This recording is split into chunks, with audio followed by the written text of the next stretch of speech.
Hey guys, I already charged up my Enviro Wand with my rubber brush. And all I'm going to do now is take my Enviro Wand and clean inside the filter. Which I never know didn't realize you could use this to do this.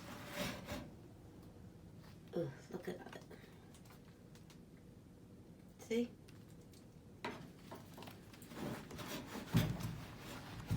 It's a very easy hack. You need to get one of these Enviro Wands. They are awesome.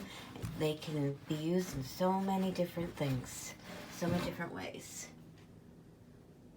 See? Thanks for watching.